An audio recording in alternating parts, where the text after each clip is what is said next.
bendiga. Saluda al que está a su lado. Dígale, hermano, Dios te bendiga, Dios te guarde. Saluda al que está atrás de usted. Voltéelo a ver. Dígale, hermano, me da gusto de verte en esta linda tarde dominical. Gloria al Señor. Vamos a estar estudiando una lección, hermanos, muy hermosa, muy preciosa, con mucho significado. Y va a ser la clase número 3. Ahí está en la pantalla. Vamos todos a repetir el tema. Cristo, el buen pastor. Otra vez, Cristo, el buen pastor. Hay un pensamiento central. Dice, Cristo dio su vida por nosotros y ello constituye una muestra irrevocable de su identidad como nuestro buen pastor. Y el apóstol Pablo pues está hablando también de que nadie puede dar su vida por nadie en sí. Mas sin embargo hay alguien que pueda hacerlo, ¿verdad? Pero lo puede hacer por su amigo, por aquel a quien ama mucho, que le ha hecho muchas cosas buenas. Pero ¿quién va a morir por un enemigo? ¿Moriría usted por su enemigo diciendo, no, yo quiero que él viva y que yo muera?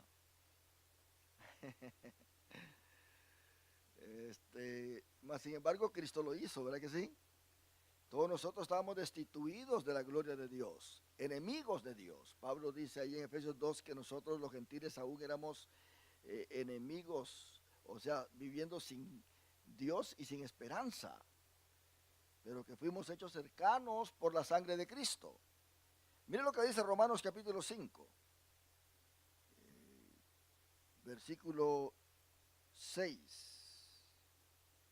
Estamos hablando de que la evidencia de este buen pastor que tenemos es porque Él dio su vida por nosotros. Y nosotros tenemos que estar completamente agradecidos de que Él haya dado su vida por nosotros. Y al dar su vida no queremos decir que nos dio un riñón, ni nos dio el hígado, sino que se dio por completo, todo Él. Cristo en la cruz murió no solamente físicamente, sino que también espiritualmente, porque la muerte significa separación. Quiere decir que cuando una persona muere es porque el espíritu se separa del cuerpo. Cuando dice la Biblia que todos pecamos y estamos destituidos de la gloria de Dios, significa que estamos muertos espiritualmente, porque estamos destituidos, alejados, despegados de la gloria de Dios. Y Cristo en la cruz, Él exclamó y dijo, Dios mío, ¿por qué me has desamparado? Él murió espiritualmente. Por 3 horas el Padre lo abandonó. Note bien que Él estuvo ahí en silencio hasta que Él pudo clamar, Dios mío, ¿por qué me has desamparado? ¿Qué es lo que el Padre hizo? Lo dejó solo. Cristo murió físicamente para redimir nuestro cuerpo, después de Él resucitar. Pero también murió espiritualmente para redimir nuestro espíritu, dando a entender que ese sacrificio o ese dolor, esa separación fue algo intensivo, no extensivo, sino intensivo. Él pagó el precio ahí en la cruz. Entonces veamos nosotros lo que dice en Romanos 5:6. Porque Cristo, cuando aún éramos débiles, a su tiempo murió por los impíos. ¿Verdad que sí? ¿Por quién murió? Por los impíos. Nosotros los seres humanos ni siquiera el más mínimo favor le queremos hacer a nuestro enemigo. ¿Verdad que sí? Ni el más mínimo favor. Somos egoístas. Nosotros, para hacer un favor a nuestro enemigo, tenemos que tener el amor de Dios. porque solamente el amor de Dios hace la diferencia. Entonces, aquí dice que a su tiempo, cuando éramos débiles, Él murió por los impíos. Y sigue diciendo, ciertamente apenas morirá alguno por un justo. Apenas morirá alguno por un justo. Con todo pudiera ser que alguno osara morir por el bueno. Mas Dios muestra su amor para con nosotros, en que siendo aún pecadores, Cristo murió por nosotros. Qué tremendo, ¿verdad? Él murió. Ahora, vea lo que pasa después de él haber muerto. Pues mucho más estando ya justificados en su sangre, por él seremos salvos de la ira. ¿Qué ira? La ira que viene al mundo entero en la tribulación, y de la ira que Dios va a depositar en aquellos que rechazaron a su Hijo, enviándolos al lago de fuego. Entonces, pues mucho más estando ya justificados en su sangre. Vea usted la sangre allí. La sangre de Cristo es la que hace todo el trabajo para que el Padre nos acepte a nosotros. Sin esa sangre no hay remisión de pecados. Es la sangre de Cristo. Note bien que la sangre de los animales era usada en el Antiguo Testamento para cubrir los pecados, pero no limpiaba, ¿verdad? Pero la sangre de Cristo nos limpia de todo pecado. Ahora, ¿por qué? Porque esa sangre fue validada por el Padre.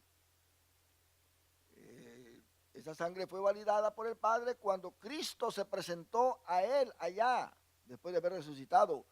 Dice Hebreos que se presentó con su propia sangre. Desde el momento que el Padre recibe esa sangre, se valida para que todo aquel que cree en Cristo reciba entonces la limpieza de todos sus pecados. Ahora, cuando se habla de pecado y pecados, hay que entender muy bien que pecado es la naturaleza caída de uno.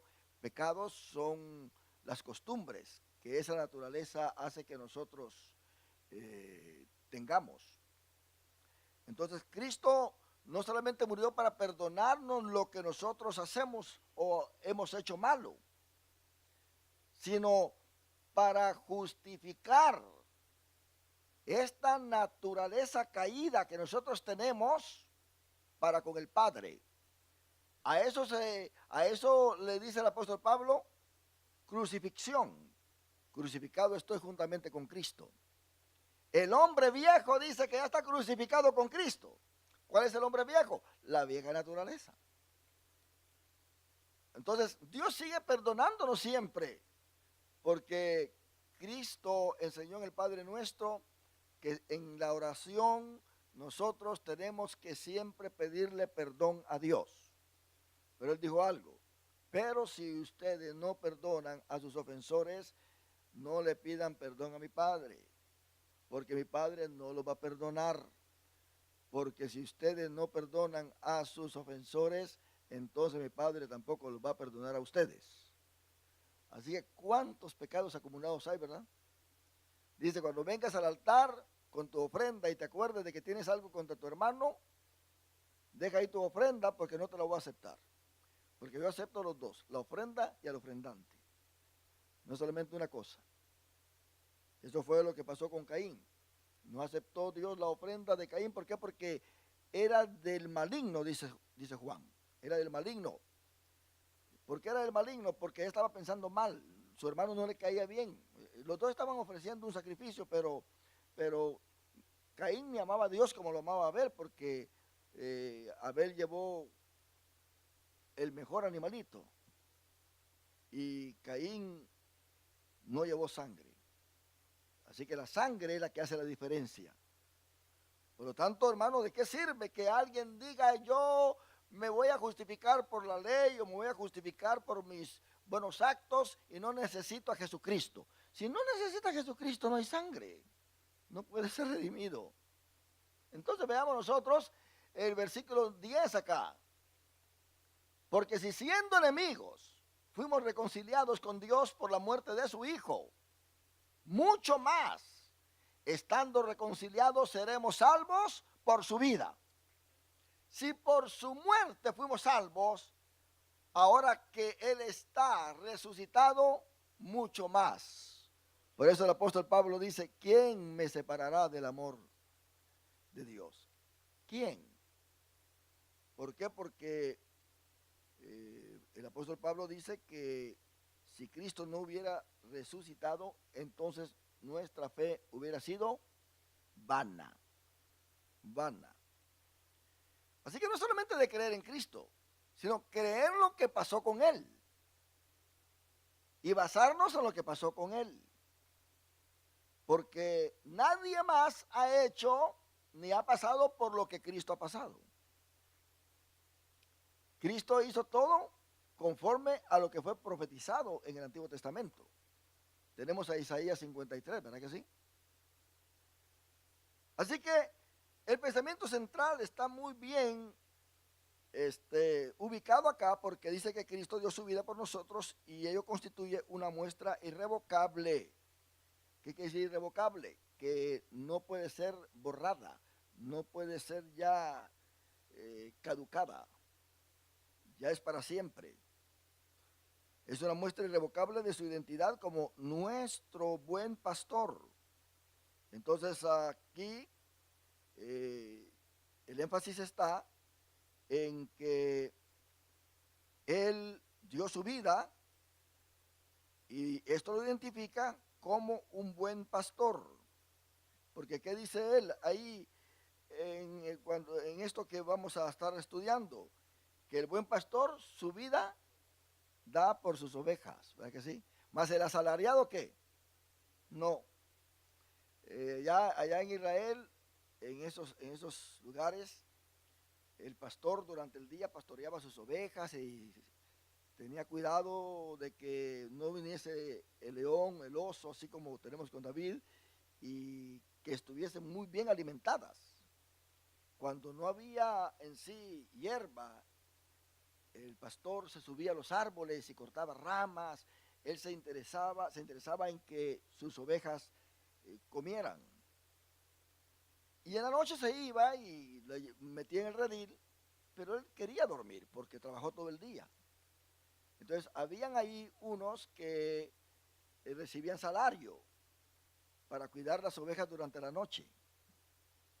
Y mientras que el pastor dormía, esta persona asalariada estaba cuidando las ovejas, que no se salieran del redil, que no viniese un animal a quererlas devorar.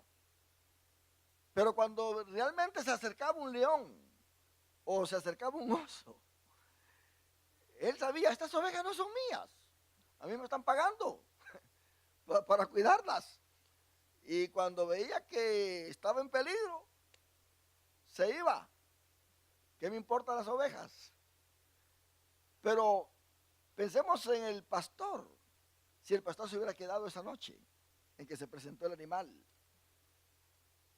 él hubiera hecho algo más que el asalariado, porque el asalariado huye, pero él puede hacer algo más. ¿Qué debo de hacer? ¿Qué hacía David? Dice que seguía al oso y de la boca del oso arrebataba las ovejas. Venía el león y le hacía frente, porque eran sus ovejas. ¿Se da cuenta? No es como el asalariado, que está cuidando las ovejas, no le da ni de comer, no se interesa por nada más, sino que por su salario solamente. Que se pase luego la noche y por la mañana recibo mi salario. Y el pastor que se las lleve y que les dé de comer y que las cuide. De allá yo no soy, yo ya no tengo nada que ver con todo esto. ¿Se da cuenta? Entonces, por eso dice Jesús que el asalariado deja que el animal destruya, porque huye, no le importan las ovejas. ¿Por qué? Porque el pastor, hermano, en primer lugar es compasivo. Nosotros vemos desde el Antiguo Testamento que habían pastores cuidando las ovejas. Y un pastor no era muy bienvenido en Egipto en el tiempo en que Jacob con sus hijos estaban ahí yéndose a Egipto. Ser un pastor para los egipcios era una abominación. Y sabemos que los hijos de Jacob eran pastores. Y ellos tenían que decir a los egipcios cuál era su profesión. Miren lo que dice ahí en Génesis 46:34. Génesis 46:34 dice: entonces diréis, Jacob está aconsejando a sus hijos para que no les vaya a pasar algo malo allá en Egipto cuando vayan de regreso. Entonces diréis, hombres de ganadería han sido tus siervos desde nuestra juventud hasta ahora. Se tenían que identificar. Nosotros y nuestros padres, a fin de que moréis en la tierra de Gosén. Porque para los egipcios es abominación todo pastor de ovejas. ¿Se da cuenta? Ellos no podían decir yo soy pastor, ¿verdad? Hoy Egipto tipifica el mundo. Hoy en día de tantas cosas terribles se han habido en el ministerio, donde con todo este sistema de comunicación que hay ahora en el internet, que no hay nada escondido ahora, todo se sabe. Vemos que muchos ministros han dado mal testimonio y ahora ser pastor no es como antes. A un pastor se le veía con todo respeto, con amor, el pueblo velaba por el mismo ministro, los niños lo respetaban. Cuidado de hablar mal del pastor. Todo estaba a favor del pastor. Pero con todo esto que ha venido, el pastor muchas veces tiene que decir que no es pastor porque es terrible. Si va con el médico, ya no lo atienden bien en la clínica porque es pastor. Si está en el parque evangelizando y es pastor y se identifica como pastor, lo ven como un abominable. Ahora a un pastor lo ven peor que a un drogadicto, que a un ladrón, que a un asesino. Del drogadicto no hablan, lo elogian, le aplauden, pero del pastor lo critican. A ver si Univisión agarra el nombre de esos drogadictos y empiezan a investigarlo así como hacen con pastores. ¿Por qué? Porque están al lado del pecado. Lo que quieren atacar es la veracidad de Dios, que es obra del diablo, por supuesto, para que muchos no crean en Jesucristo y para que muchos creyentes se debiliten y empiecen a tratar mal a los siervos del Señor, porque déjeme decirle que esto contagia. Contagia porque empiezan a comparar a sus ministros con aquellos que salen en las noticias. Y el concepto hacia el pastor o del pastorado empieza a debilitarse y ya no hay respeto. Se critica al pastor como criticar cualquier persona sin tomar en cuenta un llamado, sin tomar en cuenta el ministerio, sin tomar en cuenta que es en sí parte de Dios todo esto. Si usted tiene su caballo y anda montado en su caballo y si alguien hiere a su caballo lo va a herir a usted también, ¿verdad que sí? Alguien tiene un pet ahí en su casa, un perrito, alguien le hace un daño al perrito, también le va a hacer daño a su perrito porque lleva su apellido. ¿Verdad? Lleva su apellido. En otras palabras, estamos ligados, conectados. Así Dios está también conectado a todo lo que es suyo. Usted viene y muy enojado agarra la banca de esta iglesia, una silla de esta iglesia y empieza a tirarla, a destruir, a romperla. Usted no está tocando al hombre, usted está tocando a Dios. Eso es con algo, con los inmuebles. Ahora se imagina con sus ministros. Razón tuvo Dios de decir, no toquéis a mis ungidos, dice Jehová. No los toquéis. Porque, hermano, esto tiene un secreto muy poderoso, que si nosotros no le ponemos atención, aquel a quien criticamos, nada le va a pasar. Es a nosotros que nos va a pasar cosas. Dios no nos va a sanar. Vamos a ir fracasando poco a poco.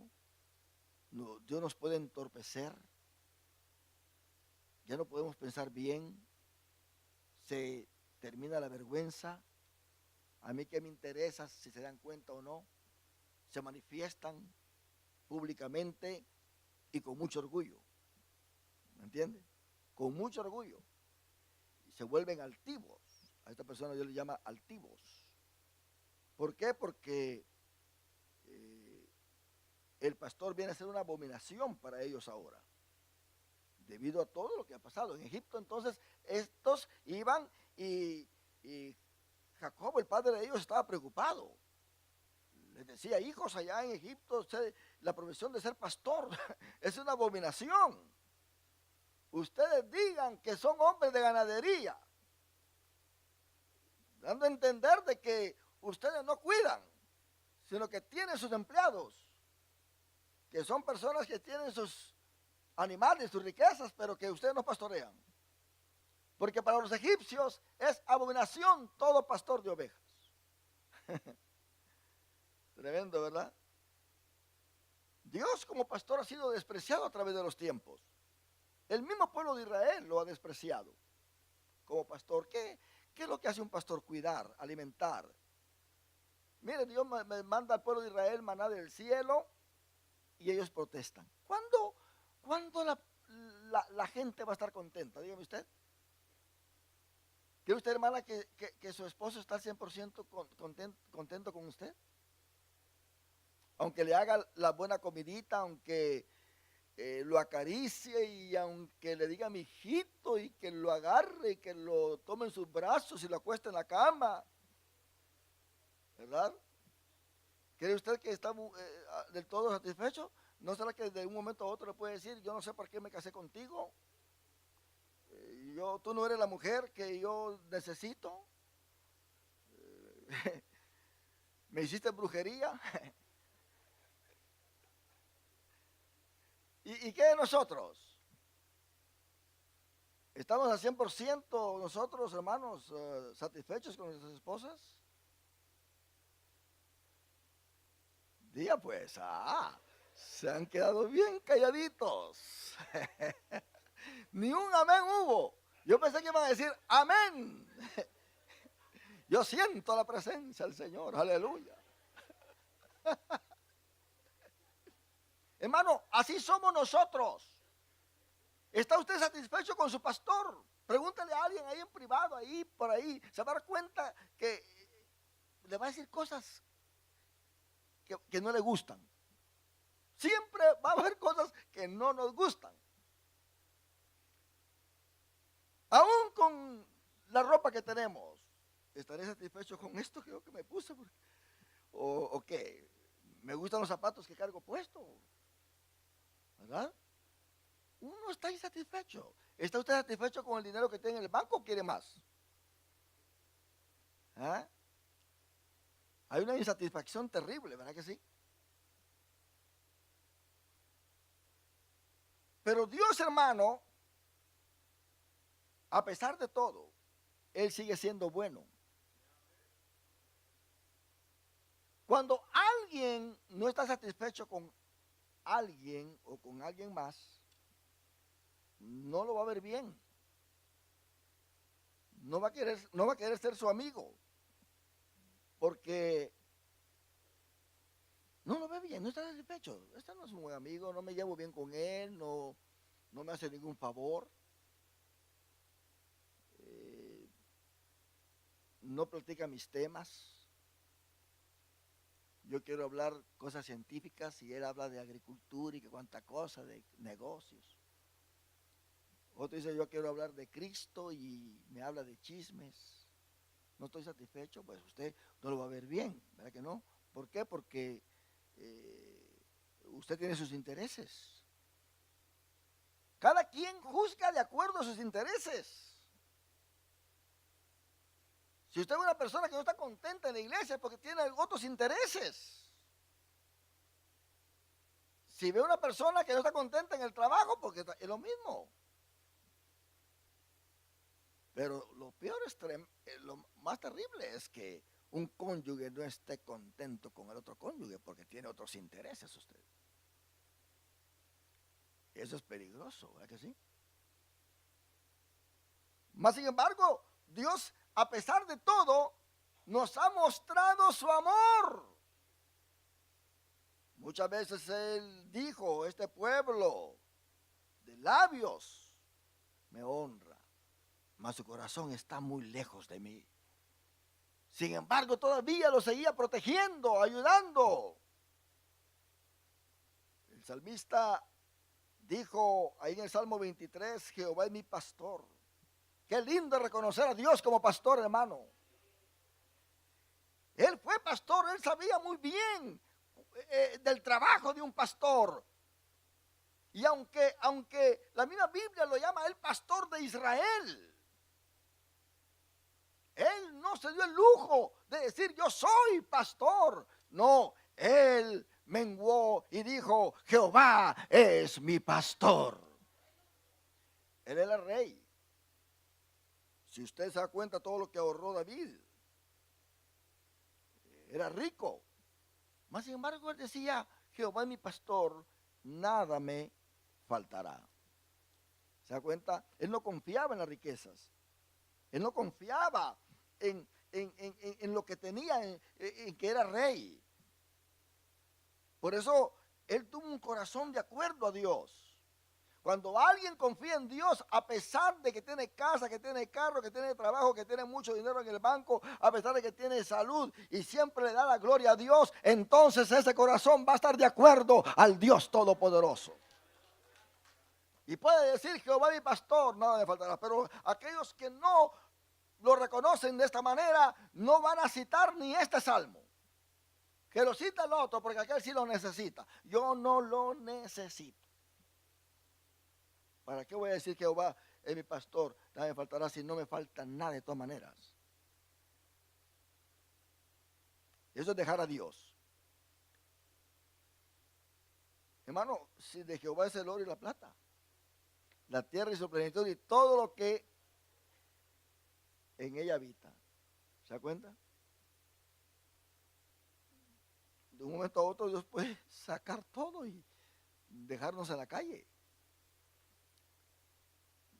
Si Deuteronomio 28, cuando da las maldiciones por desobediencia, ahí lo dice todo. El cielo se te cerrará y la tierra también. Serás maldito en tu salir y serás maldito en tu entrar. Malditas serán todas tus cosechas, la cría de tu vaca, o sea, todo lo contrario a la bendición. ¿Quién va a querer vivir así, hermano? Dígame. ¿Quién va a querer vivir así? Todos nosotros queremos vivir bendecidos, ¿verdad que sí? Bendecidos.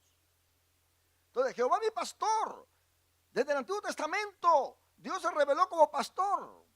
Ahí en el verso 2 del Salmo 23 dice, en lugares de delicados pastos me hará descansar. Lo que Dios quiere es hacernos descansar, hermano, porque nosotros vivimos en un mundo de fatiga, de dolor, de miseria. ¿Qué cosa hay buena en este mundo? Dígame usted. ¿Resuelve Dios este problema? Ahí trae el diablo otro.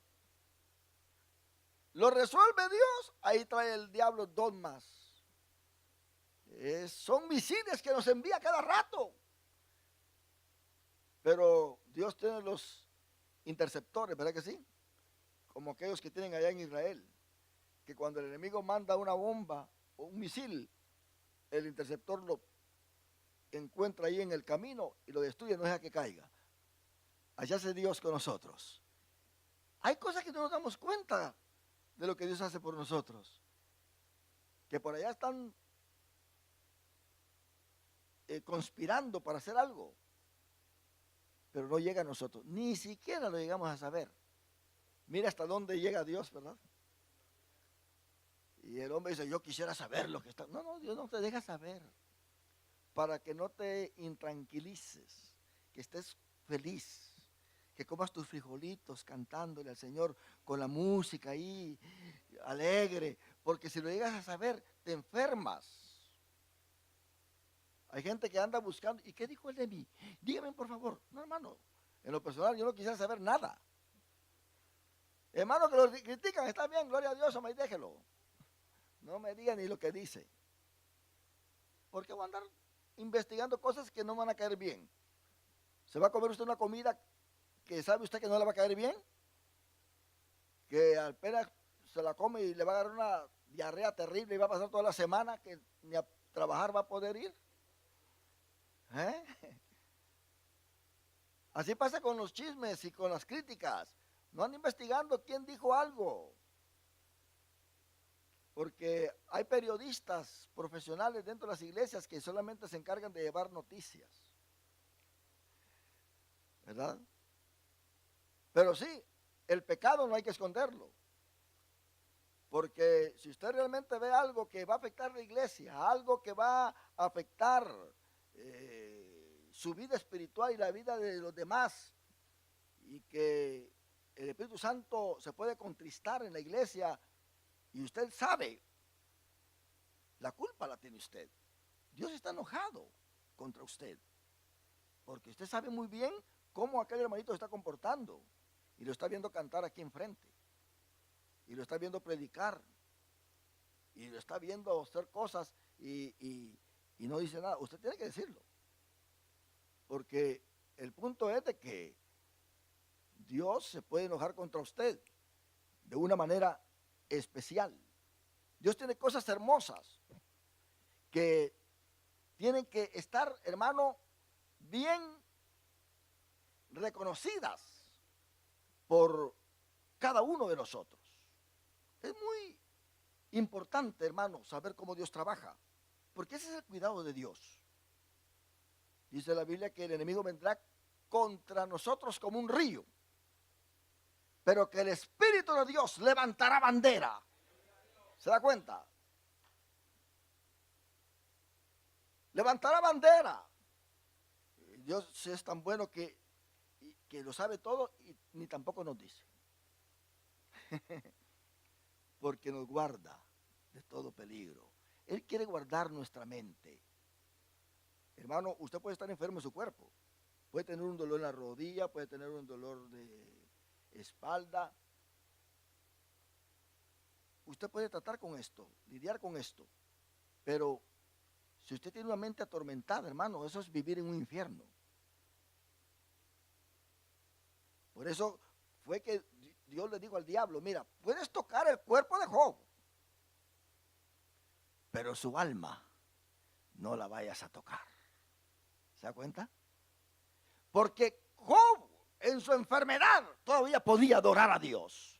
Todavía podía reconocer que Dios es el Dios todopoderoso.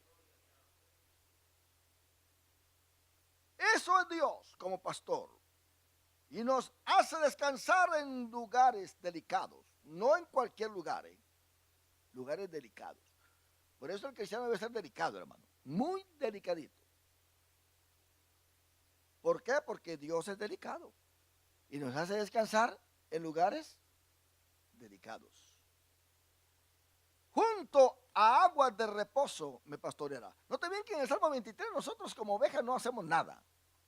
En lo absoluto. Es Dios el que hace todo. Él nos contempla, Él nos alimenta, Él nos pone junto a aguas de reposo. Él se alegra en vernos ahí descansar. Miren lo que dice el Salmo 28:9. Salva a tu pueblo y bendice a tu heredad. Y pastoréales y susténtales para siempre. El profeta aquí, el salmista, está reconociendo que Dios es pastor. Israel, mi amado hermano, sufrió de muchos falsos pastores. Por eso Jesús dice, yo soy el buen pastor, porque él sabía muy bien que Israel había tenido muchos pastores falsos. Ahí estaban los fariseos, pastoreando el pueblo. Pero ¿qué le dijo Jesús? Hipócritas, ¿verdad? Ciegos, guía de ciegos, que los dos van a caer en el mismo hoyo. Y note bien, ahí en Jeremías 56, dice, ovejas perdidas fueron mi pueblo. Mire cómo Dios habla, hermano. Dios se da cuenta de cómo su pueblo está. Ovejas perdidas fueron mi pueblo. Sus pastores las hicieron errar. Lo llevaron a adorar ídolos. Los líderes religiosos hicieron errar a Israel. Por los montes las descarriaron. Anduvieron de monte en collado y se olvidaron de sus rediles. No les importaba el pueblo a estos líderes religiosos. Sus intereses eran otros. Yo me pregunto, ¿por qué alguien se mete al ministerio simplemente para deshonrar el evangelio y a Dios? ¿Por qué no se va a vender naranjas, por lo menos allá centro Los Ángeles? Que si se pierde, se va a perder él solo. Y no va a arrastrar con otros. ¿Se da cuenta? ¿Por qué no se ocupa en otro asunto y deja el púlpito? Sino que quiere engañar a los demás. Él sabe muy bien que se va al infierno y no se quiere ir solo. Quiere arrastrar con muchos. Pero ¿por qué muchos pueblos engañados? Porque tampoco no aman a Dios. Y por cuanto no creyeron a la verdad, dice Pablo, los tesalonicenses tendrán que creer a la mentira. Hay mucho pueblo engañado hoy en día. Mire, el evangelio que hoy se predica no es el evangelio puro, hermano, es por demás. Hoy no hay bautismos con el Espíritu Santo. Hoy ya no hay jóvenes que quieran amar el ministerio, que digan, yo quiero ser pastor, yo quiero ser evangelista. Nadie quiere hacer nada ahora en el evangelio. Hay una dureza de corazón terrible. No hay doctrina. Hoy hay pastores que bautizan a cualquiera. No importa si están casados o no estén casados, los bautizan sin doctrina, sin dejarles un momento para que ellos puedan saborear ese nuevo nacimiento que han tenido. Porque el apóstol Pablo tiene razón de decir que cuando alguien se bautiza es porque ya está muerto para el mundo. Pero se entierran vivos usted. y así como Simón el mago,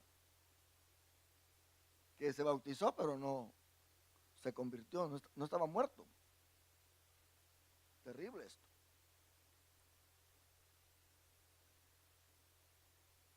Entonces dice Ezequiel 34:2. Hijo de hombre, profetiza contra los pastores de Israel. Profetiza y di a los pastores, así ha dicho Jehová el Señor.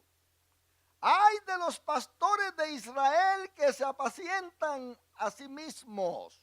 Imagínense, un pastor apacentándose a sí mismo, sin importarle la oveja.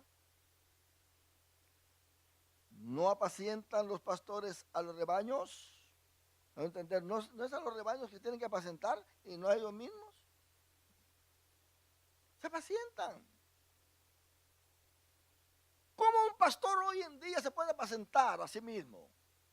Que no le importa si la iglesia está en pecado o no está en pecado, no importa si vienen a adorar o no, lo que quieren es gente. Se quieren apacentar con la fama, se quieren apacentar con el dinero, se quieren apacentar con los elogios, los aplausos.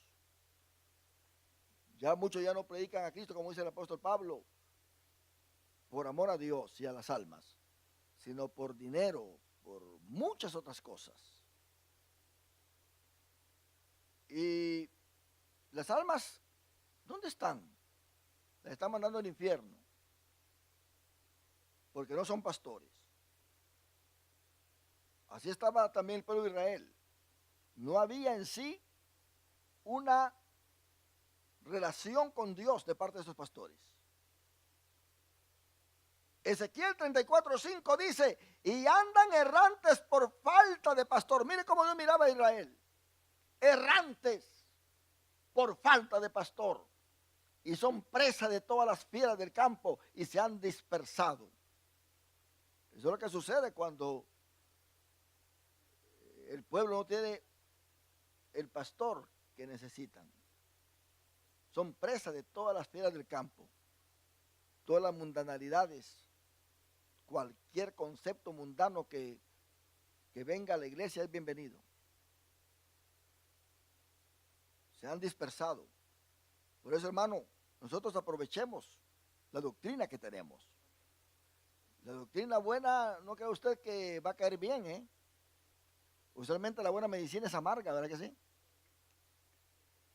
Y especialmente el niño no la quiere tomar porque es muy amarga, que no le gusta, pero esa es la medicina que le va a caer bien. El pueblo anda dispersado por falta de pastor. Yo sabía que un día iba a mandar el buen pastor. Mas hasta el día de hoy, ese buen pastor está siendo rechazado por el pueblo de Israel.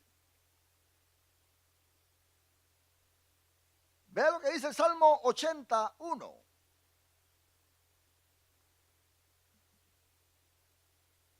Oh pastor de Israel, escucha. Tú que pastoreas como ovejas a José, que está entre querubines, resplandece. Mira la necesidad que tenía el salmista. Este es el deseo de alguien que está en agonía, diciendo algo está pasando. Yo tengo que clamar a mi pastor que está en los cielos. Oh pastor de Israel, ¿de quién es pastor Dios? De Israel. Escucha. Tú que pastoreas como ovejas a José, que estás entre querubines, resplandece. No es cualquier pastor. Es un pastor que está entre querubines. Es un pastor que puede resplandecer. El Salmo 136:16 dice: al que pastoreó a su pueblo por el desierto, porque para siempre es su misericordia. Es un reconocimiento. Lo que Dios hizo con el pueblo de Israel en el desierto fue que los pastoreó en sí. Los pastoreó por medio de Moisés. Moisés, se dice que él dio el maná, que dio la ley, que dio todo, ¿verdad? Pero en verdad, ¿quién fue? Fue Dios. Si usted lee Deuteronomio capítulo 8, se da cuenta de lo que Dios hizo, que el que entró con el niño que entró con el zapatito así, ¿verdad? Del tamaño de su pie, ¿verdad? Dice que el zapato no se le envejeció. Así que quiere decir que mientras el pie crecía, también el zapato crecía juntamente con el pie. Su ropa nunca se envejeció. Dios teniendo cuidado. Ese es el buen pastor, hermano. Pastorear. Tener cuidado de los demás. Usted como miembro de la iglesia puede ser pastor de su hermano aquí en la iglesia también. Cuidándolo, ayudándolo, reconociendo sus debilidades. No para acusarlo, sino para bendecirlo, ayudarlo, levantarlo. Note bien que en Isaías 63:14,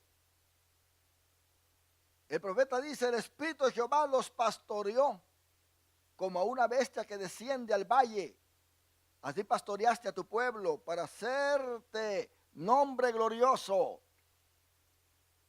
Cuando Dios interviene para ministrarnos, su nombre es glorioso. Y cuando nosotros encontramos, hermano, que el nombre de Dios es glorioso, ¿qué hacemos nosotros entonces? Llenarnos de gozo y de alegría y alabarlo, porque nos sentimos fortalecidos por este buen pastor. Ahora, cuando se habla de pastor, hermano, en la Biblia es una manera muy especial de llamar a Jesús como el Mesías. Porque eso es lo que Jesús va a hacer durante el milenio. Va a estar pastoreando, no solamente a su pueblo, sino al mundo entero. No pongas a pensar en esto. El diablo va a estar atado durante esos 1000 años. Y Cristo va a estar reinando sentado ahí en Jerusalén. Y la iglesia, como cuerpo de Cristo, va a estar reinando con Cristo. Pero Israel también va a estar reinando con Cristo. Tanto los israelitas con el cuerpo glorificado que murieron en el Antiguo Testamento y durante la gran tribulación y resucitan al empezar el milenio, como también los israelitas que entran sin ser muertos, entran vivos al milenio, así como somos nosotros, que entran vivos porque el anticristo no los pudo matar. Ahí está el Isaías capítulo 12, donde cuando el dragón persigue a la mujer que es Israel, a la mujer se le dio las alas de la gran águila y lo llevó Dios a un lugar donde va a sustentar a su pueblo por 3 años y medio, que son los 3 años y medio últimos, la segunda mitad de los 7 años de la gran tribulación. Así que va a haber gente, van a haber judíos, israelitas, que van a entrar vivos al milenio. Y van a morir rápido porque en el milenio el niño va a morir de 100 años, los que nacen en el milenio. Pero los que entran vivos, como va a pasar con todo el mundo entero, todos los que habitan el mundo entero van a entrar vivos al milenio, van a nacer y van a morir durante el milenio. Pero en el milenio habrá paz, la tierra será regenerada. Dando a entender, hermano, de que el diablo va a estar atado, Cristo va a estar reinando, habrá culto en el mundo entero, mas sin embargo, cada 6 meses y cada año, las naciones van a subir a adorar al que está sentado en el trono, allá en Jerusalén. Y van a estar allá. Ahora, la iglesia va a estar con un cuerpo transformado. Imagínense, si nosotros morimos, el momento de resucitar, pasa lo mismo como cuando nos acostamos en la noche y despertamos en la mañana, que pensamos que no dormimos, ¿verdad? Porque en un abrir y cerrar de ojos ya estamos otra vez despiertos. Así pasa con el que se va y muere en Cristo. En el momento en que resucita es como que, por eso dice que el Hijo de Dios duerme, no muere. Entonces, ya está en el milenio. Todos nosotros que somos de Cristo, está garantizado que vamos a vivir 1000 años todavía en esta tierra con un cuerpo glorificado. Al pensar en esto, yo no me quiero ir al mundo, porque yo no quiero perder eso, hermano. Imagínense estar con Cristo 1000 años allá, en aquella tierra. La iglesia no va a estar viviendo acá, va a estar viviendo allá, allá donde está el templo, que Cristo va a ser el templo milenial que habla Ezequiel capítulo 40 hasta el final. Si usted quiere saber cómo va a ser el milenio y el templo, lea Ezequiel del capítulo 40 hasta el final. Cómo se van a distribuir las tribus y todo eso, ahí está toda la información. Para que usted sepa en adelantado lo que le espera.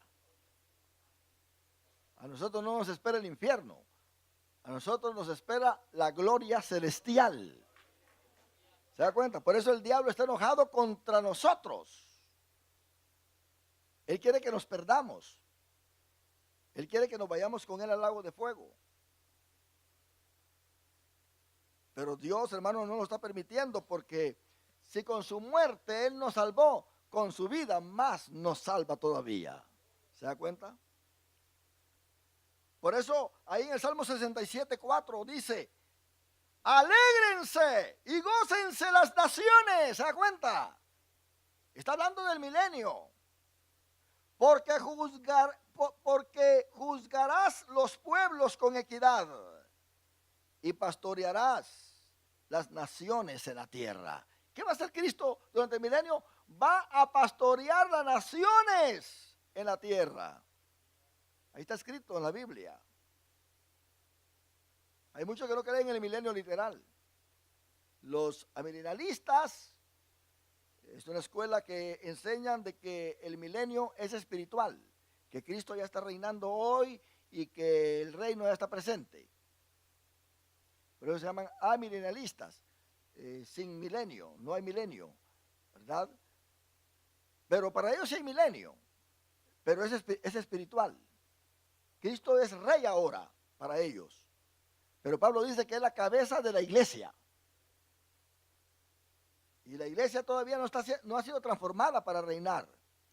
La iglesia está siendo perseguida en esta tierra. La iglesia para el mundo es una abominación en esta tierra, hermano.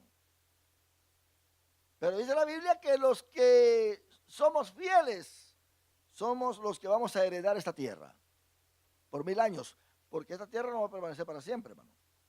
Viene el cielo nuevo y la tierra nueva. Y cuando esté la nueva tierra, va a bajar la nueva Jerusalén. Y Cristo se llamará para siempre el Cordero. ¿Se da cuenta? No habrá sol, no habrá luna, porque ahí solamente habrá día. Porque ahí no habrá cansancio. Dios enjugará toda lágrima de cada uno de nosotros. Estaremos glorificando a Dios en una tierra nueva. Qué tremendo, ¿verdad? Isaías 40:11 dice, como pastor, noten bien cómo empieza esto acá, como pastor apacentará su rebaño, en su brazo llevará los corderos. Mire con qué amor va a pastorear. Y en su seno los llevará, pastoreará suavemente a las recién paridas. Qué tremendo, ¿verdad? En otras palabras, es una forma de decir la manera en que Cristo va a estar pastoreando su pueblo durante el milenio. Él va a ser muy amoroso, muy cariñoso. Ahí no habrá odio. El odio ya no se va ni siquiera a pensar en él. Ni manera de ninguna manera de sentirse uno mal porque alguien no lo aprecia.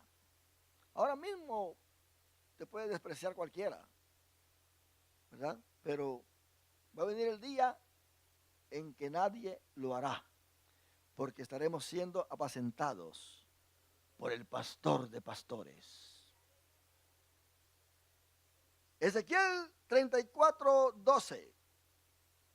Estamos hablando de que este pastor, Jesús, al decir pastor, no solamente está hablando de que cuida, sino que también es el que va a apacentar las naciones durante 1000 años.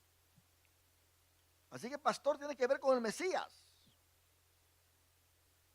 Dice Ezequiel 34:12. Como reconoce su rebaño el pastor el día que está en medio de sus ovejas esparcidas, así reconoceré mis ovejas y las libraré de todos los lugares en que fueron esparcidas el día del nublado y de la oscuridad. Está hablando de Israel, que está, hermano, disperso. Esas 10 tribus que no saben dónde están, pero Dios las conoce. Noten bien que estas 10 tribus aparecen en Apocalipsis, de donde se van a sellar 12,000 de cada tribu. ¿Dónde están estas 10 tribus? Ya sabemos que Judá y Benjamín están ahí, formando el Estado de Israel. Pero las otras 10 tribus no se sabe dónde están. Desde que Asiria vino en el año 722 antes de Cristo, o antes de que Cristo naciera, no se sabe nada de esas 10 tribus. Pero Cristo dijo una parábola, dijo que un hombre encontró un tesoro en un campo. El campo es el mundo. Y el tesoro son las 10 tribus de Israel. Encontró ese tesoro, pero no compró el tesoro, sino que compró el campo. Y escondió el tesoro en el campo. Pero el campo ya es de él, nadie se va a meter ahí.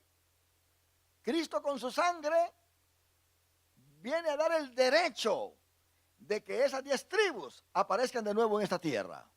¿Se da cuenta? Y por eso está Apocalipsis capítulo 12, donde la mujer da a luz estas 10 tribus. Da a luz estas 10 tribus. Y el dragón está presto para destruir al niño. Es una forma de decir que este es el pueblo de Dios. Así como Faraón persiguió y quiso matar al niño Jesús, también el dragón va a estar pendiente de destruir a esa nueva criatura, que son las 10 tribus, para destruirlas y devorarlas, matarlas. Pero el pastor pastoreará, aún en medio de la tribulación, va a cuidar de ellos, de todos ellos, que van a ser puestos en un lugar donde Dios los va a esconder. Porque ellos van a creer que el que murió en la cruz del Calvario es el verdadero Mesías, es el verdadero pastor, y no ese anticristo que los traicionó. Ahora, en Ezequiel 37:24, dice: mi siervo David será rey sobre ellos. Miren lo que está pasando acá. Mi siervo David será rey sobre ellos, y todos ellos tendrán un solo pastor, y andarán en mis preceptos, y mis estatutos guardarán, y los pondrán por obra. Hablando de una forma figurativa, David, hermano, es el que da origen a la familia real ahí en Judá, porque Saúl había sido rey, pero Saúl era de la tribu de Benjamín, y la profecía estaba de que de Judá se iba a levantar un cetro. Ese cetro está ahí en David. Por eso dice que David será rey sobre ellos durante el milenio, habrá un solo pastor. ¿Por qué? Porque Jesús desciende de David, ¿se da cuenta? Así que el reinado de David se levantará de nuevo durante el milenio. No va a ser otro reinado, es el reinado de David. Por eso cuando Gabriel le habló a María, le dijo: porque él se sentará en el trono de David. ¿Se da cuenta? En el trono de David. Ahí en Apocalipsis 3 Jesús dice que el que venciere hará que se siente con él en su trono. Hablando del trono que va a estar en el milenio. Dice: así como yo me he sentado en el trono de mi Padre. Jesucristo ahora mismo está sentado en el trono de su Padre. Quiere decir que eso físico que llevó, el Padre lo admitió. Nosotros, ¿quién va a caber en el trono, hermano? Si es un trono ahí, imagínense los miles, ¿cómo van a caber ahí en esa silla? Pero se está hablando de admisión, de admisión. Cuando Cristo regresó al Padre, no regresó igual como salió. Él era completamente espíritu, porque él dijo: Dios es espíritu, ¿verdad que sí? Él era completamente espíritu allá. Pero cuando salió del Padre y llegó a la tierra, se encarnó. Y ahora no regresa siendo espíritu de la misma manera que salió.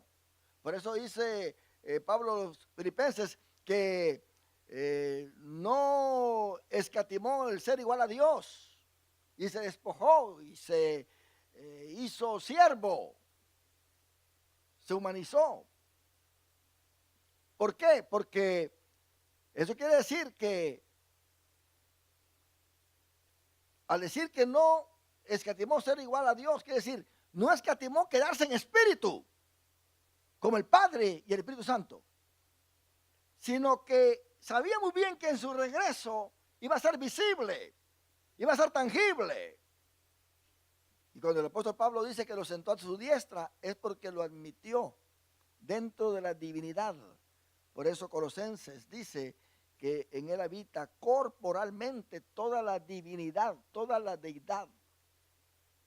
De tal manera que la parte visible de Dios es el cuerpo de Cristo. A Dios nadie lo ha visto jamás, sino que el Hijo lo ha venido a revelar. El que ve al Hijo está viendo a Dios. Le digo, Felipe, Padre, Cristo, Maestro, muéstranos al Padre, pues. ¿Y qué dijo Jesús? Tanto tiempo que he estado con vosotros y todavía no me habéis visto. Qué tremendo, ¿verdad? Hay un misterio tremendo acá, ¿verdad que sí? Entonces, hermano, vemos acá que Cristo va a estar reinando y habla también de que David va a ser virrey en el milenio. Yo estoy convencido de que así como Sadoc al resucitar va a ser el sumo sacerdote que Cristo va a tener ahí en el milenio. Porque déjeme decirle, en el milenio habrá sacrificios como había en el Antiguo Testamento. Habrá un sacerdocio especial que él va a tener allá en Jerusalén como había en el Antiguo Testamento. En el Antiguo Testamento los sacrificios y el sacerdocio tipificaba lo que estaba en el porvenir. Pero en el milenio estos sacrificios van a estar recordando el pasado, mientras que los sacrificios del Antiguo Testamento tienen una proyección hacia el futuro.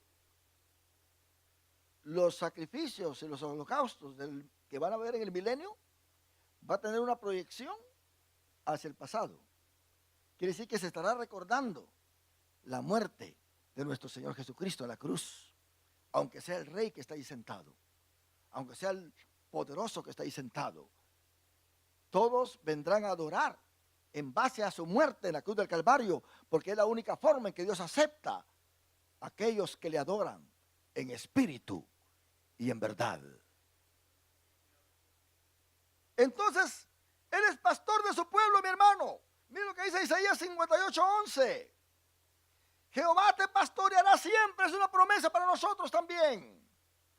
Y en las sequías saciará a tu alma y dará vigor a tus huesos, y serás como un huerto de riego y como manantial de aguas, cuyas aguas nunca faltan. Hasta el día de hoy, hermanos, Dios nos pastorea a nosotros. Es cierto, aquí hay promesa del milenio y promesa para Israel. Pero déjeme decirle que Israel no solamente se compone de la vida civil, de la vida religiosa, de la vida política, sino también se compone de vida espiritual. Por eso tenemos la vid. La vid representa la vida política, la vida de Israel como nación. Dice la Biblia que hizo Dios venir una vid de Egipto, la hizo venir, la sacó de allá. ¿Quién es la vid entonces? Israel como nación. Jesucristo dijo, yo soy la vid. Él está diciendo en verdad, yo soy el rey. Yo soy el que vengo a reinar. Y eso realmente equivale a Israel, hermano. No podemos tomar nosotros una forma espiritual, alegórica para los cristianos, pero realmente eso está hablando directamente al reinado de Jesús en Israel, y los pámpanos son los israelitas, las ramas, que van a entrar a reinar con Jesús si creen en Él. Él dijo, de cierto, os digo que en aquel día van a venir muchos de allá del occidente, ¿verdad?, del oriente, del norte y del sur, y se sentarán con Abraham. Esto está incluyendo a los gentiles, pero también vemos nosotros que hay esta realidad existe de que la vida es Cristo y los pámpanos son los israelitas que han creído en Jesús. Y el pámpano que no lleve fruto, ¿Dios qué? Lo cortará. En el griego hay dos significados. Note bien que la vid no es un árbol que no se pueda, ¿verdad?, colocar en sus ramas en la manera en que uno quiera. La rama que no dé fruto, el padre va a venir y la pone a un lado y va a cuidar a ver si algún día puede dar fruto. Pero si no da fruto, entonces la corta, ¿verdad? Mas sin embargo, nosotros tenemos que entender que está el buen olivo, o sea, el olivo. Pero quiero antes mencionar la higuera. La higuera es la vida religiosa de Israel. El sacerdocio, el templo, los sacrificios, todo eso es la higuera. Por eso Cristo maldijo la higuera. Y dijo, nunca más coma nadie fruto de ti. ¿Por qué? Porque estaba maldiciendo todas esas liturgias que habían. Ahora Israel, la higuera está ahí, sin dar fruto. No hay templo, no hay sacerdocio, no hay culto, no hay nada, no hay sacrificio. ¿Cómo ese pueblo va a recibir perdón de pecados? Dígame usted. Si no hay sacrificio. Ellos tienen que creer en Jesús para que Dios perdone. Ellos dicen, no, nosotros vamos a guardar la ley. A eso se refiere el apóstol Pablo, diciendo, está bien, la ley es buena, la pueden practicar, pero ustedes no se van a poder justificar por la ley porque están despreciando la sangre, el sacrificio que puede limpiarlos a ustedes delante de Dios. La ley es buena. Cristo dijo, yo no vine a abrogar la ley. Pero eso es para los judíos, para los israelitas. Pero nosotros los gentiles no tenemos que guardar la ley porque no se nos ha dado esa ley. Mas sin embargo se nos ha dado la ley de Cristo, que es escrita en el corazón, tanto del israelita como el del gentil. Y la ley de Cristo equivale a toda esa doctrina que se le es revelada al apóstol Pablo. Y el apóstol Pablo incluye los 9 mandamientos de la ley moral que tenemos ahí. No se hace mención del sábado, no hay ninguna, ni Cristo mismo enseñó que se tenía que guardar el sábado, mas sin embargo cuando venían a él, decía, maestro, yo quiero la vida eterna, ¿qué puedo hacer? Él les mencionaba los mandamientos, pero nunca le mencionó el sábado, ¿verdad? Nunca le mencionó el sábado. Todo el tiempo mencionaba a los demás, pero nunca mencionó el sábado. Mas sin embargo, eso no quiere decir que si ellos se reunían en el sábado, estaban pecando. Porque Cristo mismo, los días sábados iba a las sinagogas. Y ahí enseñaba. El apóstol Pablo hizo lo mismo. Eso es dentro del pueblo de Israel. Está bien. Pero que un gentil lo quiera hacer, no es conveniente porque si lo quiere hacer, que se vaya a Israel y que se vuelva prosélito, que se haga ciudadano allá, que lo circunciden. Porque dice el apóstol Pablo que el que quiera guardar la ley tiene que estar circuncidado. Porque ¿cómo vas a guardar la ley? ¿Cómo vas a venir a querer guardar la ley y no estás circuncidado? ¿Verdad? No se puede de esa manera. Entonces hay que entender bien la Biblia, hermano. Por eso cada cristiano tiene que leer la Biblia muy bien para no ser engañado. Cristo dijo, yo soy el buen pastor. Él veía a la gente que estaba sin pastor, dice Mateo 9:36. Y al ver las multitudes, ¿qué pasó con ellos? Ahí Mateo 9:36. Y al ver las multitudes, tuvo ¿qué? Compasión de ellas. Vio a todos que iban para acá, que uno se paraba en una esquina a hacer la oración, otros iban al templo, otros andaban pero preocupados, ¿verdad?, en no pecar. Mire, usted va a Israel y usted se da cuenta, los ortodoxos, bueno, allá pues entre los mismos judíos están divididos religiosamente. Se conocen por su vestuario. el del sombrerito redondito negro y las trencitas que carga acá, pues ellos tienen su forma de adorar, y los otros que solamente cargan el, ¿cómo se llama? El equipá, o no sé cómo se llama esa gorrita ahí. Pero el punto es de que cada quien tiene su forma de adorar y tienen sus reglas. Pero usted se puede parar al lado de ellos y les puede hacer así, hey, salúdame. No lo van a saludar. Solamente se le quedan viendo así. ¿Por qué? Porque no se quieren contaminar. ¿Se cuenta? No se quieren contaminar. Eso es la religiosidad. Es la higuera que ellos quieren resucitar, o sea, hacer que produzca fruto otra vez, pero no. La higuera ahora mismo está maldecida. No hay religión. Pero luego está el olivo que habla Pablo en Romanos 11. Esa es la vida espiritual. Esos son los descendientes de Abraham que reconocen a Jesucristo, y dice la Biblia que nosotros somos injertados en ese buen olivo y que somos alimentados de la savia de ese buen olivo. Por eso dice el apóstol Pablo que nosotros, los de la fe, somos hijos de Abraham. ¿Se da cuenta? Somos hijos de Abraham. Porque las promesas dadas a Abraham, promesas que dice Pablo que la ley no abrogó, no quitó esas promesas. La ley terminó y la promesa sigue de pie. ¿Cuántos adoramos a Dios? Porque esa promesa estaba basada en Cristo Jesús. Jesucristo, al ver a multitudes, tuvo compasión de ellas porque estaban desamparadas y dispersas como ovejas que no tienen pastor. Y la Biblia, hermano, habla entonces de Cristo como el pastor y obispo, uno que anda velando. Ahí en 1 Pedro 2:25 tenemos a Cristo como pastor y obispo. 1 Pedro 2:25. Porque vosotros erais como ovejas descarriadas. Mira, ahora Pedro está hablando a un pueblo que ya ha creído en Cristo.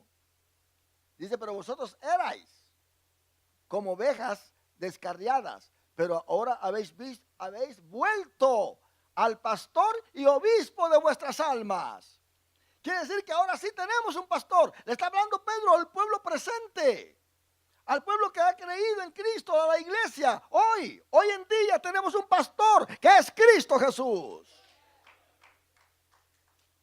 Él está velando por nosotros. Cristo es el príncipe de los pastores, ahí en 1 Pedro 5:4. Y cuando aparezca el príncipe de los pastores, vosotros recibiréis la corona incorruptible de gloria. Mire qué tremendo.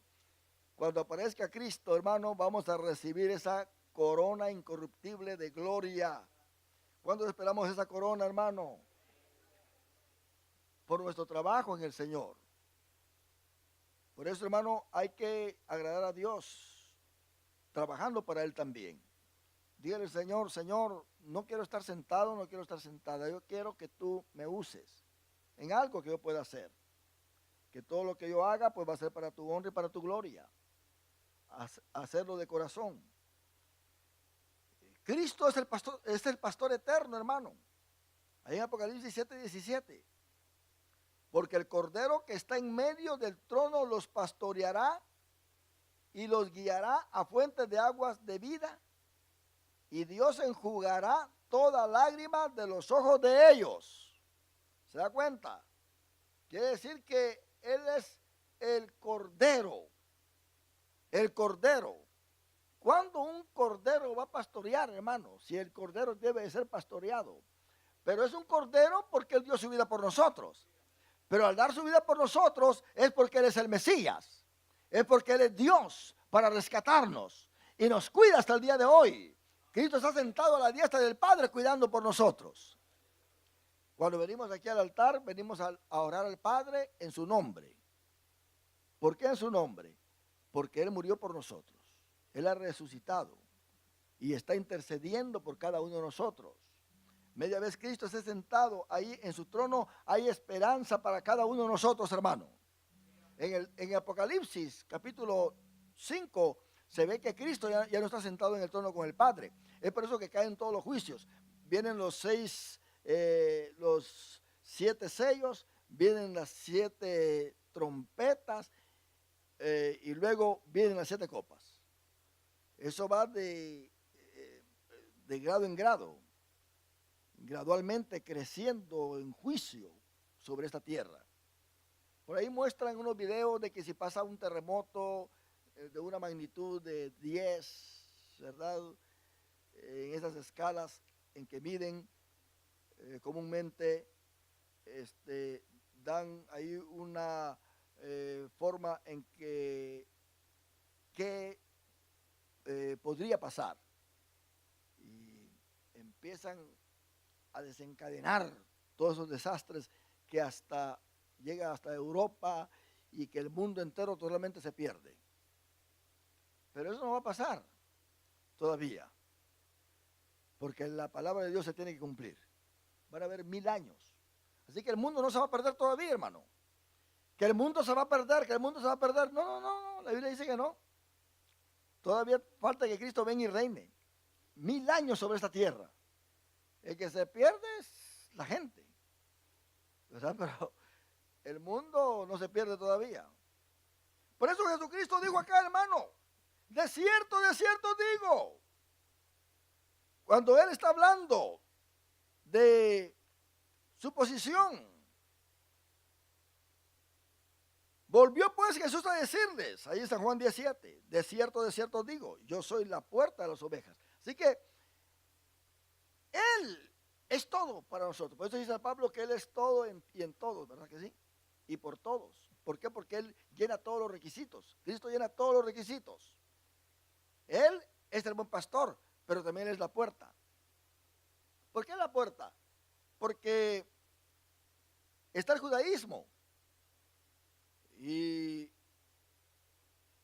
el judaísmo está contaminado. Los fariseos le aumentaron a la ley y la convirtieron en tradiciones de hombres, lo cual Jesús atacó. Pero Jesús no iba a entrar al judaísmo, porque el judaísmo ya existe. Y Él no iba a entrar al judaísmo para agregar lo que Él traía al judaísmo. Él traía un vino nuevo. Y el vino nuevo no se puede echar en odres viejos del judaísmo porque se revienta, no va a servir.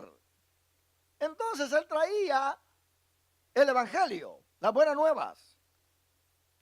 Y ahí dice que Él es presentado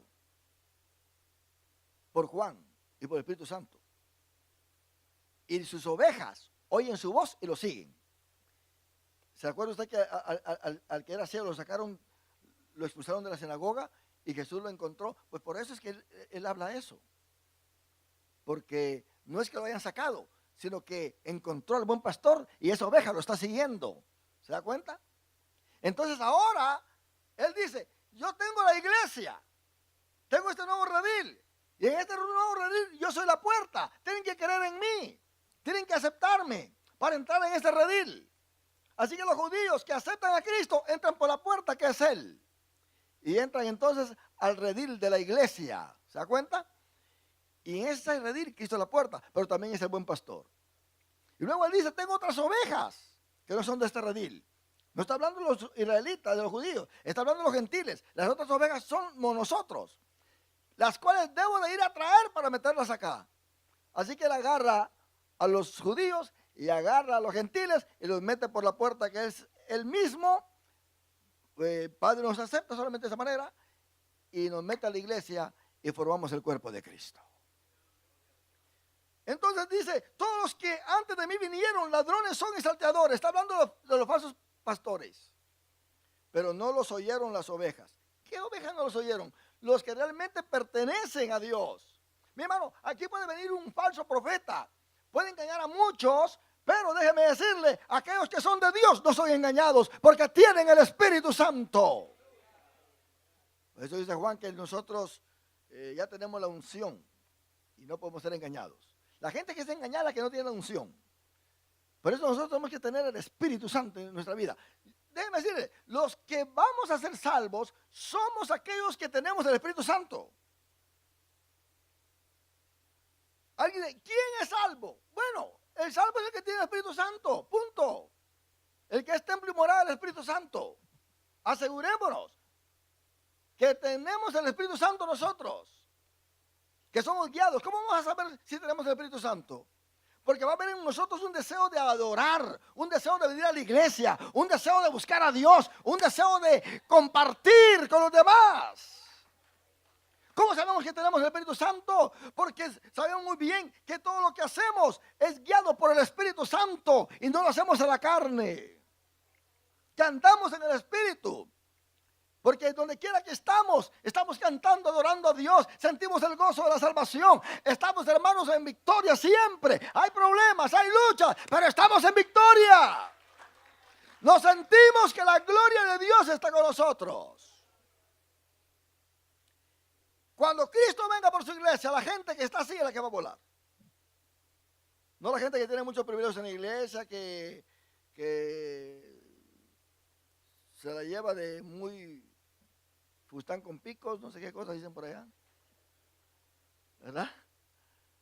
No, es la gente que no odia, es la gente que ama, es la gente que perdona, es la gente que ora por los demás, es la gente que ora hasta por sus enemigos, esa gente es la que se va a ir con Dios, la que va a estar en el milenio.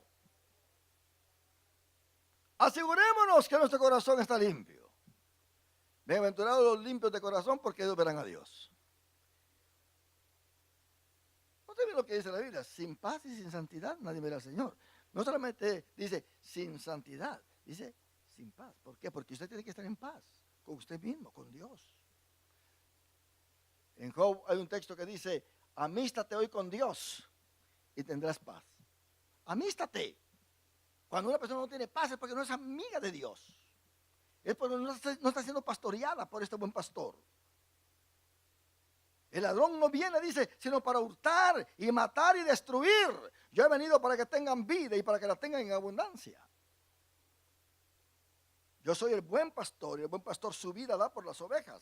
Ya sabemos que pasó así. Mas el asalariado y que no es el pastor, note bien. El asalariado no es el pastor. El pastor es pastor y el asalariado es asalariado. Él no es pastor. Ya se sabe que no es pastor. De quien no son propias las ovejas. Ve venir al lobo y deja las ovejas y huye. Y el lobo arrebata las ovejas y las dispersa. Esto da a entender, hermano, de que ha pasado esto en muchas iglesias. Pablo, cuando ya estaba dejando Éfeso, mandó a llamar a los líderes y dijo, de cierto os digo que cuando yo me vaya, se levantarán entre ustedes lobos rapaces que van a destruir el rebaño, van a tratar de destruir el rebaño.